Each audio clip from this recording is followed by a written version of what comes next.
आनंद गीतेचं एवढं मत आहे, आनंद गीता, त्या आनंदाला नमन, शहादत्ताला नमन, सच्चिदानंदाला नमन केलं. दलादन राजा राज्य वैभव सोडून अखंड भगवंताचं चिंतन करू लागला. थोडं त्यांना मनामध्ये संशय आला. दत्त महाराजा, तू अविनाशी आहेस, तुला काया नाही, माया नाही, रूप नाही, रेखा नाही, तुला मी देवा ओळखावं कसं? देवा तुला मी कसं ओळखू रे? देवा मी तुझी ध्यान कसं करू रे? कुठं तो दिसतील रे मला? अशा प्रकारात थोडं संशय आला आणि विद्यांचल पर्वता माधारी त्या विद्यांचल पर्वतावर जाऊन अखंड भगवंताचं चिंतन करू लागला. चिंतन जे तुम्ही चिंतन करता ना ते चिंतन करू लागला. ते जे ते केले ते तुमचं चालू आहे, तुमचं चिंतन चालू आहे आणि श्रवण चालू आहे. श्रवण म्हणजे ऐकणे. पहिली भक्ती तुमची चालू आहे श्रवण, कीर्तन, नामस्मरण चालू आहे. आता भाग्याला उरण आहे. आता भाग्यवंत कोणाला म्हणावं? ज्याच्या मुखात नामस्मरण आहे त्याला भाग्यवंत. तुमचा नियम चालू आहे. म्हणून दलादन राजा भगवंताचं चिंतन करू लागला.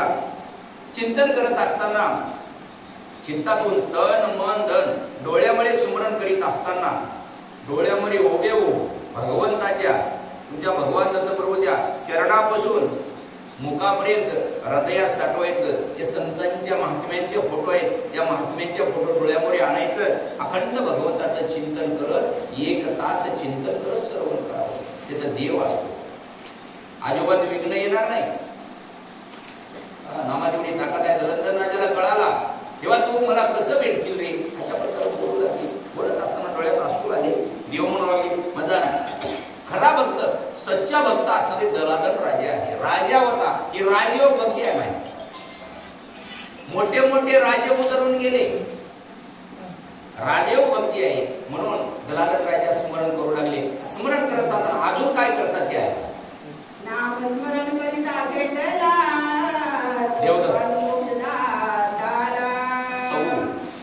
पदार्थाचे ज्ञान निरूपिता झाला.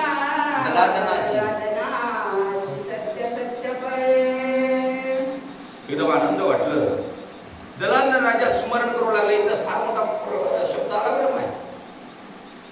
स्मरण करिता भेटला, उग भेटला नाही. दलादन स्मरण केलं. स्मरणावर शिराडोंला फार महत्वाचं चर्चा झाली.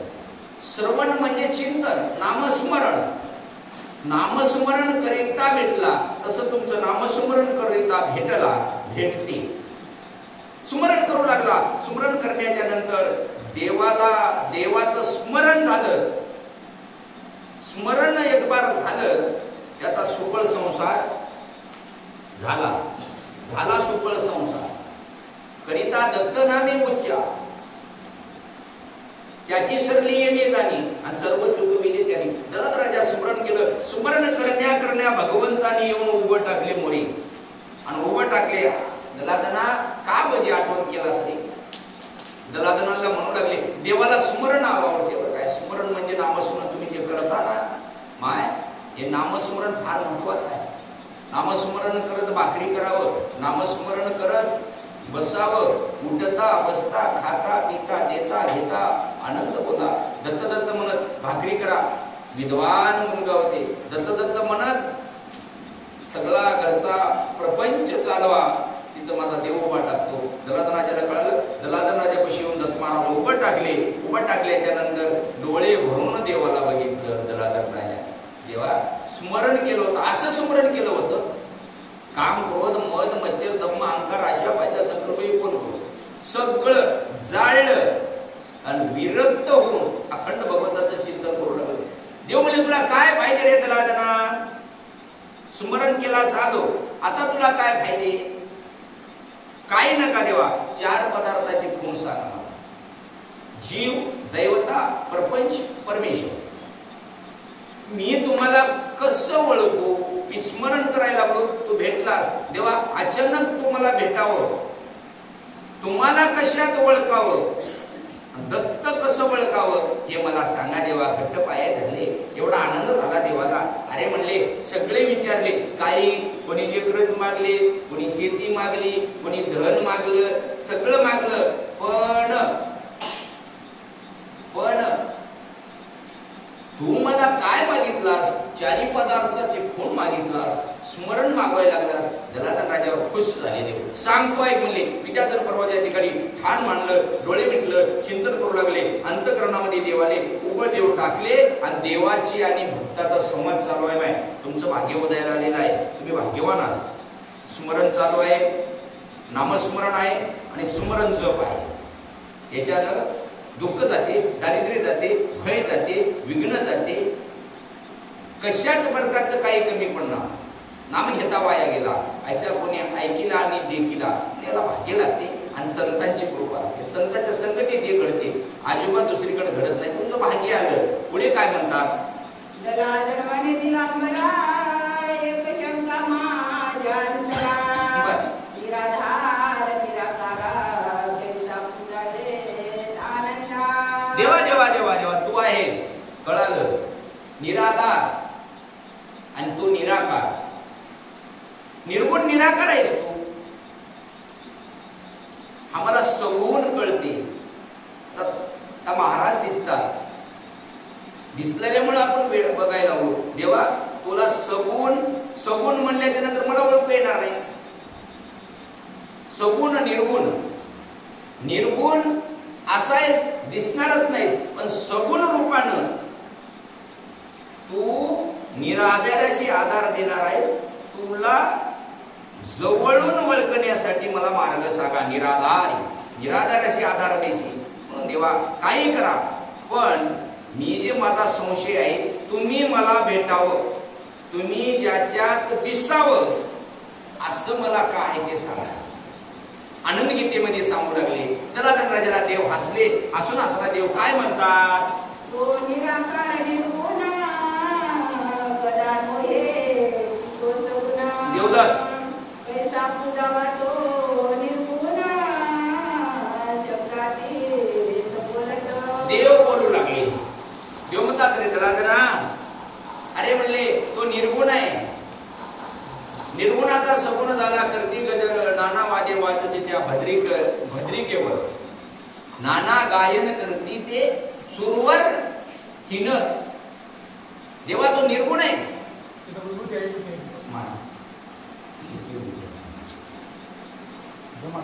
निर्गुण आहेस, पण देवा सगुण तू कसं मला कळलं? निर्गुण आहेस. निर्गुण देव अजोबात कोणाला दिसत नाही, पण सगुण रूपानं येऊन आणि तू माझा सांभाळ करतेस भगवंता. म्हणून मला त्याचा भेद करून त्याला मोकळं करून सांग, जेणेकरून तुमची मला भेट व्हावी. आम्हाला निर्गुण दिसत नाही, सगुण रूपात रस्ता ठेवायचे. सगुण सुद्धा ओळखू येत नाही. पण ज्याच्यापाशी तुम्ही दिसता, दत्त कोणाला म्हणावं कलियुगामध्ये उधळून जाण्यासाठी आम्हाला मार्ग सांगा देवा. कसं करावं ते मला सांगा. अशा प्रकारे संशय आला. देवाला विनंती करू लागले. जलाधन राजाचं देवानं ऐकून घेतलं. ऐकून घेऊन आनंद वाटला देवाला. काय म्हणतात? जलाधन ऐक रे वचन तुझं निर्गुण सावध कर यात करना समाधान. अरे तुझा संशय आहे, बरोबर आहे, निर्गुण आहे, पण सगुणाची ओळख करून द्या, जेणेकरून दत्त महाराज तुमची ओळख व्हावी. डायरेक्ट जेव वाढल्याच्या नंतर तुम्हाला पोहोचव. कासव तिथं राहते, लेकरं कडाला राहतात, फक्त बघितले की पोट भरते ना. तस देवा तुझी आम्हाला भेट व्हावी आणि डायरेक्ट निर्गुणाची आम्हाला भक्ती घडावी.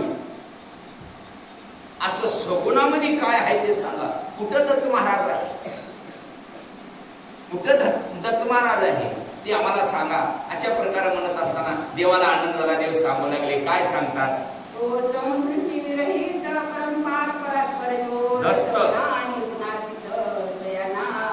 अरे जलाधना धन्य धन्य म्हणले. सगुण आणि निर्गुणाच्या तो वेगळा आहे.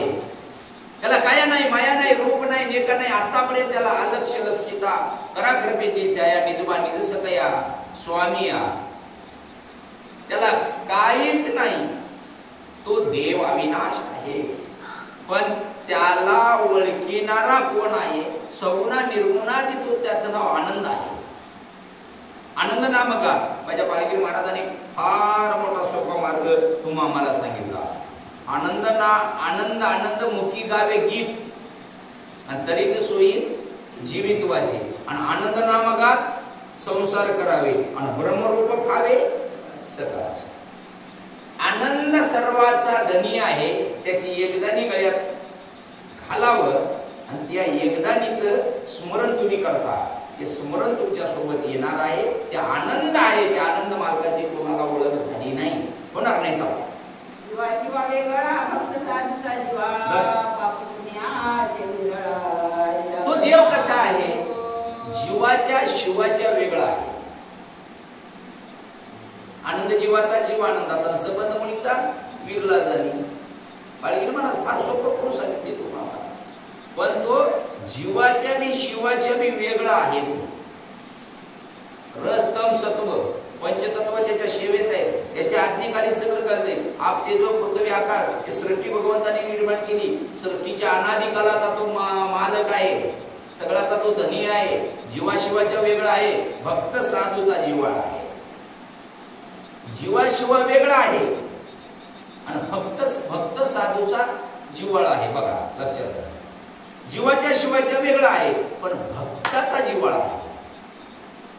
ज्यानं दत्त दत्त दत्त दत्त म्हणतो, ज्यानं देवाचं ध्यान रात्रंदिवस करतो, त्याचा जिव्हाळा. जिव्हाळा कळालं म्हणजे जिव्हाळ्याला काटा मोडलं, अंतःकरणातून डोळ्यातून आसू त्याला जिव्हाळा म्हणतो. घरच्याचा काय वेगळं गल्ल्याच्या नंतर घरच्याच माणसाचा जिव्हाळा असल्यामुळे डोळ्यात पाणी येते. शेजारच्या त्या लई लढून गोव्या गावाला येते. पण जिव्हाळा जिथं आहे पण भक्ताचा जिव्हाळा देवाला. भक्तापशी देव आहे. कोण म्हणाले? जलाधन राजाला दत्तप्रभू अवधूत मालक सांगू लागले, भक्ताचा जिव्हाळा आहे. भक्तापशी सनिध आहे तो आनंद. मग काय करू सांगू लागले. सांगत असताना जिव्हाळा भक्ताचा आहे. तेवढा देव निर्गुण आहे पण भक्तापशी राहते. तुम्ही भाग्यवान आहात. तुम्ही स्मरण करणारे, तुम्ही नामस्मरण करणारे भगवान दत्तप्रभूला कळणारे बरं का. कलियुगामध्ये तर लई सोपं आहे. साधन तरी येत होतो. अन्नदान आणि नामस्मरण तुमचं दोन्ही मी चालू आहे. तुम्ही भाग्यवान आहात. आणि घडते संतांच्या संगतीत बरं काय. संत समागमे संतांच्या संगतीने ते घडते, तो घडत नाही. म्हणून भक्ताचा जिव्हाळा तुम्ही होऊ लागला. कोणाला यायला माये फार धावपळीचं युग आहे. धर्म नाही, नीती नाही, प्रेम नाही, आवड नाही. जगात काय होऊ लागलं उरपाट पारपाट. म्हणून इकडून तिकडी तिकडून इकडे पाण्याने फिरवाले. रवी जसे प्रीती माहिती तुम्ही ताक दह्या घालून असे रवी जसे फिरते की नाही तसं रवी फिरवाले. 29% जमीन आहे, 71% पाणी आहे. एका मिनिटामध्ये त्याच्या मनात आलं ना कळसाला पाणी मिळते. थोडी ताकद त्या भगवंताला थोडी दाखवले आम्हाला. बघ काय करायचंय तेवढी आम्हाला. सगळा खटका म्हणजे आता काय होणार आहे. आता विचार करून भक्तांनी नामाला लावा. कोणालाच माहित नाही. जन्माला मेला खाला बसला सुखानं जगू लागला पण धर्म नाही, नीती नाही, नियम नाही. पण खटका देवानं दाखवून देऊ लागले. माझ्या हातात काय आहे ते दाखवले. काय आहे माझ्या हातात, काय करील ते नाही महाराज. म्हणून भक्ताचा जिव्हाळा भक्तापाशी देव आहे. राखुला फक्त भक्तासाठी. म्हणून भक्त ऐसे जाणार जे देही उदास गेले आशा पास निवारण त्याच्यापाशी दत्तना राहतात. पिंडा प्रमाणा करता सर्वथा इंद्रियाची सत्ता त्याच्या देन नितत्वता तो मोक्षदाता दत्त महाराज म्हणू लागले ध्यान देऊन करताय का साधन होई. साधन व दत्त महाराज म्हणायला लागले. जीवाशिवा वेगळा आहे तो देव. भक्त साधूचा जिव्हाळा आहे. त्याचा सुद्धा मला अंत लागणार आणि त्याची मला आतापर्यंत अंत लागला नाही. मी त्याचं भजन करतो, मलाच कळणार म्हणाले. ज्याला विचारायला गेले, दलादन राजानं दत्त महाराजाला विचारले तर दत्त महाराज म्हणाले मला सुद्धा त्यांचा अंत लागणार नाही. त्याचं नाव आहे आनंद मालक. आनंद मालक जीवाचा धनी, आणि त्यांनी केली मला एकदानी. ही एकदानी सोबत यायची, सोबत यायची होई एकदानी. हिला काढणार मध्ये बशील तवा घालत्यात बाजूला टाकतात. हे कोण काय करतात याला घेऊन, कोणती कोणती एक काय करते याला घेऊन, एक बायको काय करते याला घेऊन. तसं नव्हतं त्याचा अर्थ. हे जन्मभर मोक्षाला नेण्याची होई एकदानी. हे गळ्यात राहते आणि गळ्यात राहून त्या आनंदाचं स्मरण केली, स्मरणी सोबत येते.